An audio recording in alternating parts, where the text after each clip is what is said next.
வாங்க வீடியோக்குள்ள போகலாம். தமிழ் வணக்கம். சின்ன மிஷின் இது சின்ன மிஷின்னா பாருங்கள். சின்ன பாரு, இந்த சின்ன பாரு வந்து 12 இன்ச்சு பாரு தான். இந்த பாரு 12 இன்ச்சு பாரு. இப்போ இது நீங்கள் யாராச்சும் வாங்குறீங்கன்னு வச்சுக்கோங்களேன், இதில் தான் ஆயில் ஊற்றணும். இந்த மேலே இருக்கிறதுல பெட்ரோல். உங்களுக்கு இந்த சிம்பிள் போட்டிருக்கு, இந்த வர்க்கில் அந்த சிம்பிள் போட்டிருந்தா அந்த ஒரு கப்பாட்டம் போட்டிருக்குல்ல, அதில் தான் பெட்ரோல் ஊற்றணும். தெரியாதவங்க யார் வாங்கினாலும் சரி சொல்கிறேன். இந்த ஒரு கப்பாட்டம் போட்டிருக்கு, ஜெக்காட்டம் போட்டிருக்கு. இந்த கப்பு பாத்ரூம்ஸுக்கு இந்த குளிக்கிறது மாதிரி ஒரு கப்பாட்டம் போட்டிருக்கு. அந்த கப்பு மாதிரி போட்டிருந்தா அதில் தான் நீங்கள் பெட்ரோல் ஊற்றணும். அப்புறம் என்னாச்சுங்களா, இந்த மிஷினை பொறுத்த அளவுக்கு உங்களுக்கு சொல்கிறேன். இது இது வந்து ஸ்டார்டிங் அசம்பிளி. இது ஸ்டார்டிங் அசம்பிளி. இந்த இந்த இந்த இருக்கு பாருங்க, தெரியுதா? பாருங்க, இது வந்து இப்போ எப்போயுமே நீங்கள் காலையில் எழுந்திரிச்சு ஸ்டார்ட் பண்ணுறீங்கன்னு வச்சுக்கோங்களேன், இதை 2 தடவை புஷ் பண்ணுங்கள். புஷ் பண்ணிங்கன்னா பெட்ரோல் இழுத்து விட்டுருச்சுன்னா, இழுத்து விட்டு முடிஞ்ச உடனே அப்படியே நீங்கள் பண்ணுறேன் என்ன பண்ணுறீங்க, இந்த சுவிட்சு காட்டுறேன் பாருங்கள். இந்த சுவிட்சு, இந்த ஆன் ஆஃப் சுவிட்சு வந்து இந்த சைவரை அமுத்தக்கூடாது. இந்த ஒன்று இருக்குல்லங்க, 1 அமுத்திட்டிங்கன்னா ஆன்லேயே இருக்கும். அமுத்தி அப்படியே இங்கே வாங்க. இது இப்படி மேலே இழுத்திங்கன்னா இதான் ஜோக்கு. இழுத்துட்டு இந்த இருக்கலைங்க, இது ஸ்டார்டிங் அசம்பிளி பிடிச்சி இழுத்திங்கன்னு வச்சுக்கோங்களேன். இது பிடிச்சி இப்படி இழுத்திங்கன்னா லேசாக ஒரு மூவிங் கிடைக்கும். அந்த மூவிங்க்கு கிடைச்ச உடனே டக்குன்னு என்ன பண்ணிடுறீங்க, இது வந்து இந்த இப்போ பாருங்களேன், அதான் ஆட்டோமேட்டிக்கு சோக்கு கார்பெட்டர் அப்படி இருக்கும். ஆட்டோமேட்டிக்கு இந்த எக்ஸல்ட்டை இப்படி கொடுத்த உடனே பாருங்கள், உள்ளே போகுதா பாருங்கள். இப்போ இப்படி இருக்குது. ஒரு ஸ்டார்ட் பண்ணி லேசாக ஒரு மூவிங் கிடச்ச உடனே பாருங்கள், இப்போ இது உள்ளே போகும் பாருங்கள்.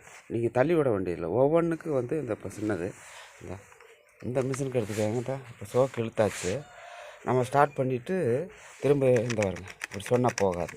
இது வந்து நார்மல் சோக்கு. இது இப்படி தள்ளினா தான் உள்ளே போகும். அப்புறம் நீங்கள் இழுத்தீங்கன்னா 2 தடவை சேர்ந்து இழுத்தீங்கன்னா ஸ்டார்ட் ஆகிக்கு. இது அப்படி இல்லை, இது ஆட்டோமேட்டிக் சோக்கு. இந்த பாருங்கள், போகும் பாருங்கள், உள்ளே போய்க்கு, அவ்வளோதான். அப்புறம் அப்படியே நீங்கள் ஸ்டார்ட் பண்ணி அறுக்க ஆரம்பிச்சிங்கன்னா இது சுற்ற ஆரம்பிக்கும். இதில் வந்து இந்த சின்ன மிஷினை பொறுத்த அளவுக்கு இந்த இருக்கலாங்க, இது பிரேக்கு. இப்படி விழுந்துட்டால் அந்த இந்த சுற்ற விடாது, இப்படி பிடிச்சிக்கும். அது எதுக்குன்னா, இந்த சின்ன மிஷின் விடுற சுற்று நம்ம தொடையிலையோ நம்ம வேஸ்ட்லேயோ எதையோ பட்டுரும். அதனால் நீங்கள் பிரேக் போட்டுட்டு ஸ்டார்ட் பண்ணுறது நல்லது. அப்புறம் இது இப்படி இழுத்தா வந்துடும். இந்த சைடு இப்படி பிடிச்சி நல்லா இழுத்திங்கன்னா வந்துடும். பாருங்களேன், சரி, இப்படி இழுத்தா வந்துடும். இப்போ செயின் ஃப்ரீயாக சுற்றும். நீங்கள் அறுத்துக்கிட்டு இருக்கும்போதே டக்குன்னு கேட்டாலுமே இந்த பிரேக்கு விழுந்துடும். இதுதான் பிரேக்கு. இந்த மிஷினுக்கு இதுக்கு எல்லாத்துக்குமே பிரேக்குன்னு ஒன்று இருக்குது. ஏன்னா சில நேரம் என்ன பண்ணோம்னா,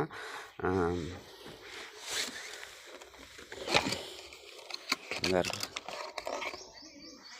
இருக்குல்லங்க, இந்த கார்பெட்டரில் பெட்ரோல் பத்தலைன்னா இந்த கார்பெட்டரில் பெட்ரோல் பத்தலைன்னா ஒருன்னு சுற்ற பார்க்கும். ஒருன்னு சுற்றினா நம்ம கையில் தொடையில் இதெல்லாம் அறுத்துட்டு போகிறதுக்கு நிறைய வாய்ப்பு இருக்குது. அதனால் எப்பவுமே பிரேக் போட்டுக்காருங்க.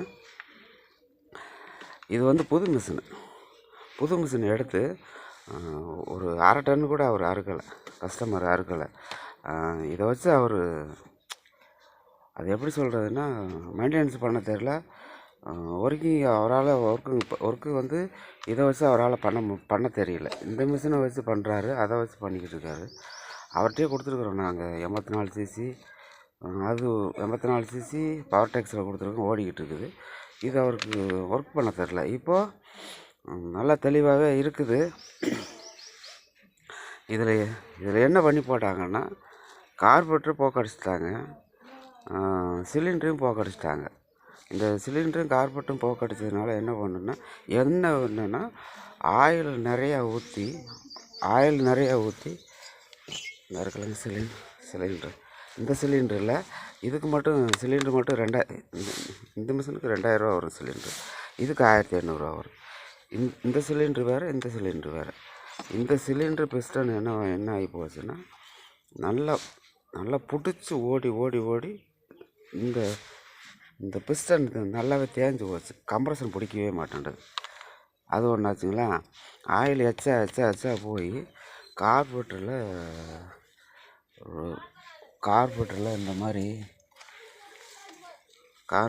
இந்த மாதிரி ஒரு வைப்பர் பேப்பர், இந்த பேப்பரு, இன்னொரு பேப்பரு எல்லாமே இருக்கும். அதுக்கெல்லாம் வைப்பர் பேப்பர்லாம் போனாலே கார்பரேட்ரு வேலை செய்யாது. கார்பரேட்டர் என்ன பண்ணும்? கார்பரேட்ரு என்ன பண்ணுமுன்னு தெரியும்? கார்பரேட்ரு எக்ஸலேட்டர் கொடுத்தா கபக்குன்னு ஆஃப் ஆகும். எக்ஸலேட்டர் கொடுத்தா ஆஃப் ஆகும்போது இந்த இருக்குல்லங்க, இந்த ஃபில்ட்ருலாம் கட்டக்கரையர்னு போனால் இதெல்லாம் மாற்றிடணும். நீங்கள் புதுசு போடணும். அப்போ தான் பெட்ரோலில் கார்பரேட்டுக்கு நல்லா இழுத்து கொடுக்கும். இது பெட்ரோல் ஃபில்ட்ரு.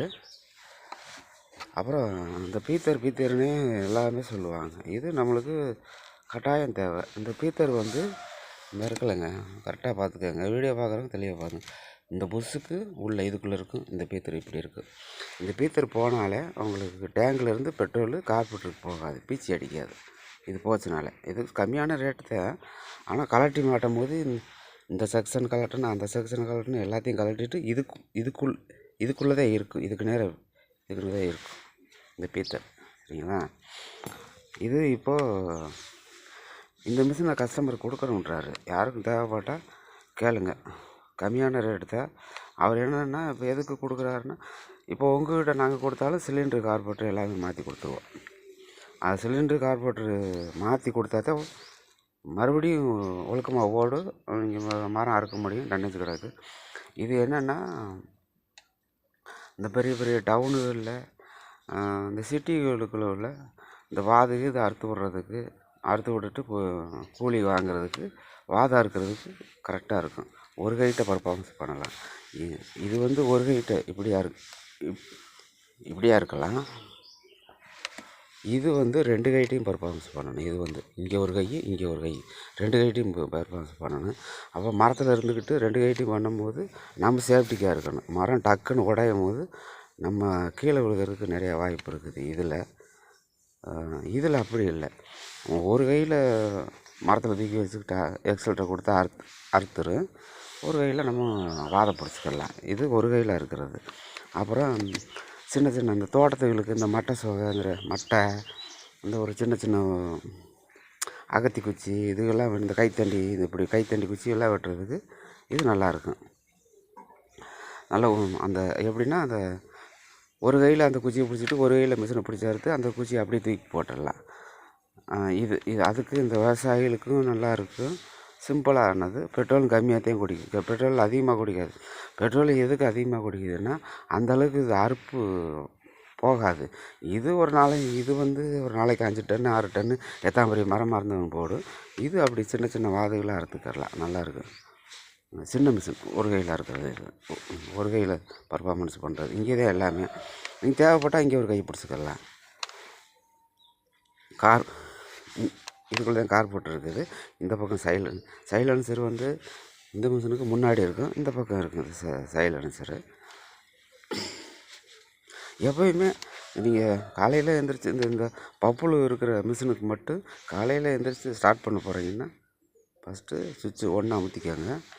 2வது இதை 2 தடவை புஷ் பண்ணுங்கள். புஷ் பண்ணால் பெட்ரோல் எடுத்து ஃபுல்லாக வச்சிடும். ஃபுல்லாக வச்சுட்டா திரும்ப தான் சோக்கு இப்படி இழுத்திங்கன்னா சோக்கு வந்துடும். அப்புறம் 2 தடவை இழுத்திங்கன்னா ஒரு மூவிங் கிடைக்கும். அந்த மூவிங் கிடைச்ச உடனே அந்த வருங்க ஒரு சொன்னால் கூட ஓடிடும். அப்புறம் எப்படின்னு பிடிச்சி இழுத்திங்கன்னு வச்சுக்கோங்க, ஆட்டோமேட்டிக்காக அது வாட்டில் ஓடிடும். அப்புறம் தான் எக்ஸலேட்டர் எப்படி லேசாக பிடிச்சி விட்டிங்கன்னு வச்சுக்கோங்க, கரெக்டாக மிஷின் ஓட ஆரம்பிச்சுக்கு. அப்புறம் நீங்கள் அதே கண்டினியூ பண்ணிக்கோங்க. அப்புறம் என்னென்னா, மிஷினை அறுத்துட்டு அப்போவே ஆகக்கூடாது. கொஞ்சம் ஒரு 2 செகண்ட் 3 செகண்ட் அங்கிட்டு வச்சுருங்க. ஓடினா தான் ஆயிலும் பெட்ரோலும் சிலிண்டருக்கு போய் சர்க்குலேஷன் ஆகி கம்ப்ரஷன் பிடிச்சி நிற்கும். நீங்கள் அப்புறம் இப்படின்னு இழுத்தோடனே டக்குன்னு ஸ்டார்ட் ஆகிடும். அப்படியே ஹீட்டோட டபக்குன்னு ஆஃப் பண்ணி வச்சிங்கன்னா கம்ப்ரஷன் பிடிக்காமல் நிற்கும். அப்புறம் இழுத்திங்கன்னா ஸ்டார்ட்டே ஆகாது. அப்புறம் அதுக்கு மேலே இழுத்திங்கன்னா ஓவர் டிச் ஆகிரும், பிரச்சனையை கொண்டு வந்துடும். இந்த மிஷினை நீங்கள் எல்லா மிஷினுமே இதே தான் பண்ணணும். அதை மட்டும் நீங்கள் கண்டினியூ பண்ணிக்கிட்டிங்கன்னா உங்களுக்கு முக்கால்வாசி பிரச்சனை தீர்ந்துக்கும். இந்த மிஷின் கம்ப்ளைண்ட்டெல்லாம் சால்வ் ஆயிரும் உங்களுக்கு. இது இப்போ செகண்ட்ஸ் கொடுக்குறது. எந்த தோழர் வேணாலும் கேளுங்க. ரொம்ப கம்மியாக இல்லை. அவர் வாங்கியிருக்காரு. வாங்கி ஒரு 1/2 டன் கூட ஓட்டலை. ஆனால் சிலிண்டர் கார்போட்டு புதுசு போட்டு கொடுத்துருவோம். அதுக்கு கேரண்டி நம்ம புதுசு போட்டு கஸ்டமர்கிட்ட கொடுத்துருவோம். இது வந்து சேல்ஸுக்கு தான் கொடுத்துருக்குறாங்க. வெட்டலாம் 4 டன்னு 3 டன்னு வெட்டலாம். இது என்னென்னா எக்ஸ்ட்ரா பவர் ஸ்டார்டிங் அசம்பிளி. மற்றது எல்லாம் பம்ப் போட்டிருக்கு. முக்கால் கண்டிஷனில் இருக்குது. பார் இந்த கண்டிஷன் தான். இது வந்து ஐமேக்ஸு. சிலிண்ட்ரு போச்சு. இந்த சிலிண்ட்ரு போச்சு, கார்பெட்ரு போச்சு, மணிபல்ட்டு போச்சு, இந்த சைலன்சர் போச்சு. இது எல்லாமே தரவாக செக்கப் பண்ணி எல்லாமே மாற்றியாச்சு. கார்பெட் முதல் கொண்டு மாற்றி கொடுக்குறது. இதுவும் கொடுக்குறது. இந்த ஐமேக்ஸும் கொடுக்குறது. இதெல்லாம் ஓடுன மிஷினுக்கு தான். இதில் வந்து வேலை செய்யலை. முக்கால் கண்டிஷனில் இருக்குது, வேலை செய்யலை.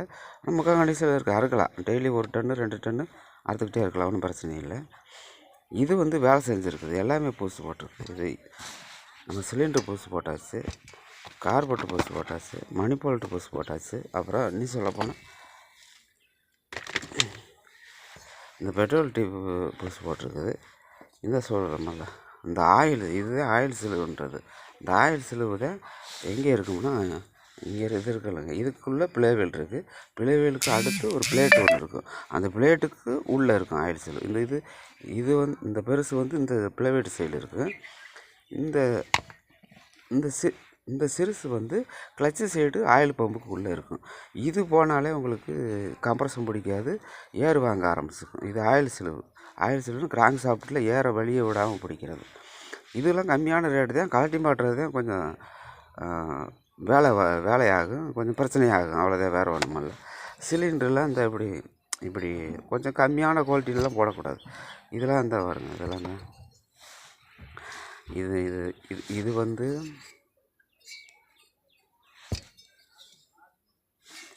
சிலிண்டர் பார்க்குறேனுங்க, பேரே இல்லை. இது ஐமேக்ஸில் வந்தது. ரெண்டும் சரியில்லை. சிலிண்டர் நம்ம கடையில் இருக்குது, ஹெவியாக இருக்கும். 300 கிராமுக்கு மேலே இருக்கிறது. இதெல்லாம் வந்துங்க 100, இதெல்லாம் என்ன 100 150 தான் வரும். 300 கிராமுக்கு மேலே இருக்கிறது சிலிண்டர் வெயிட் இருக்கும். வெயிட்டாக இருந்தால் தான் உங்களுக்கு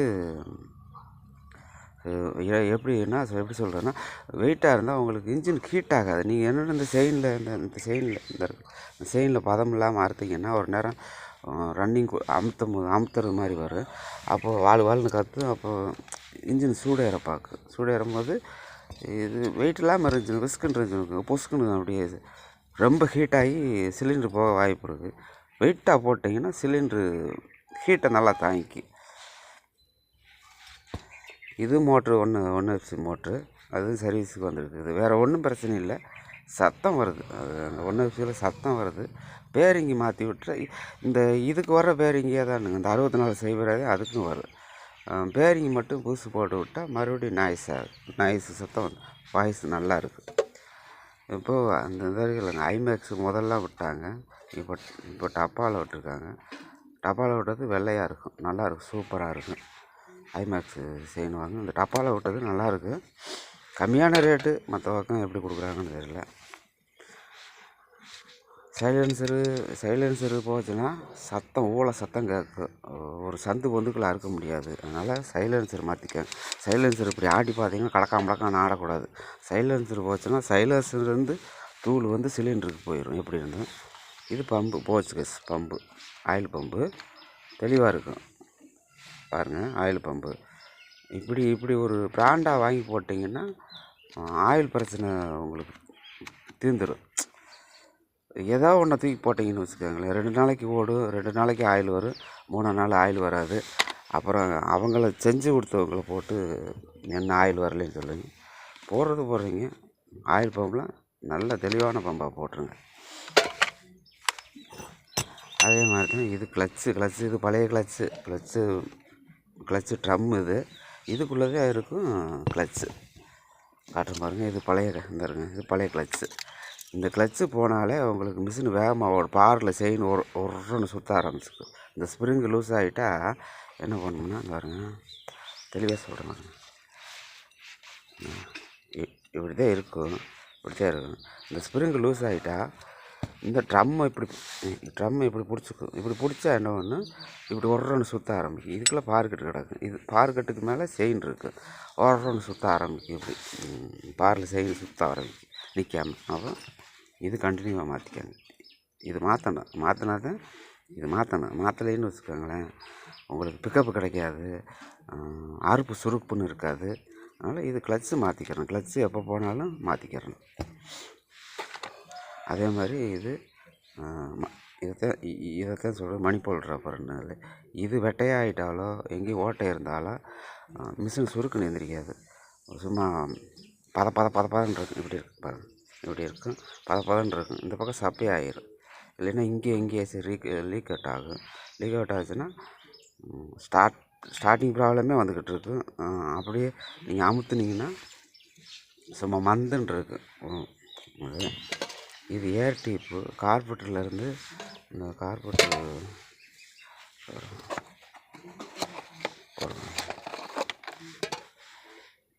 தெரியுதுங்களா?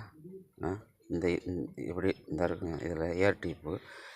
இதில் ஏர் இதுக்குள்ளே ஒரு வைப்பர் பேப்பர் இருக்குது.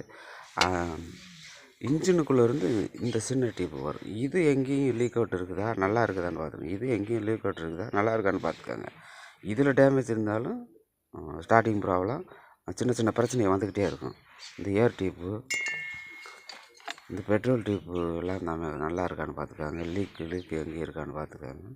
இதெல்லாம் ஒரு சர்வீஸ் பண்ணுறவங்க யார் ஒரு மெக்கானிக்கராக இருந்தாலும் சரி, இதெல்லாம் கொஞ்சம் சங்கடப்படாமல் பார்த்து கொடுத்துருங்க.